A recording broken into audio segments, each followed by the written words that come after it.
Hello বন্ধুরা, তো আজ ঘুম থেকে উঠেই কিন্তু তাড়াতাড়ি করে জুতোটি পরে আমি বেরিয়ে পড়ি দাদা বাড়ির দিকে। তার কারণ আমি বানাচ্ছি একটি জিনিস, সেই জিনিসটাই তোমাদেরকে দেখাবো।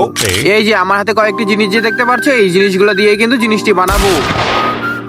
জিনিসটি বানানোর জন্য চাই একটি কাঠের টুকরো, সেটি কিন্তু আমি পেয়ে গেছি। এটিকে মাপ মতো কাটতে লেগে পড়ি। এত খাটাখাটি করে কাঠের টুকরোটিকে কাটলাম, কিন্তু আমার সাথে এটি হবে আমি তো বুঝতে পারিনি। হে ঢেট ব্যাং, আমার সাথে এটা যে কেন হয়? গাইস তোমরা কিন্তু চিন্তা করো না, আমি কিন্তু আরেকটা কাঠের টুকরো নিয়ে আসি। তারপর ওই কাঠের টুকরোটিকে কিন্তু ভালো মতো কাটতে লেগে পড়ি। এবার কিন্তু একটু সাবধানতা নিয়ে কাঠের টুকরোটিকে আমি ভালো মতো কাটতে লেগে পড়ি। আর গাইস তোমাদের কিন্তু বারবার করে বলে যাচ্ছি, একটু হলেও কিন্তু বাংলা ব্লগারদের সাপোর্ট করো। তোমাদের কিন্তু একটি লাইক আর সাবস্ক্রাইবই কিন্তু আমার জন্য যথেষ্ট।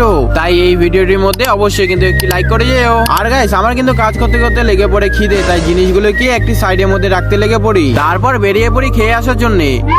তাড়াতাড়ি করে খেয়ে কিন্তু চলে যাই কাজটিকে পুরো করার জন্য।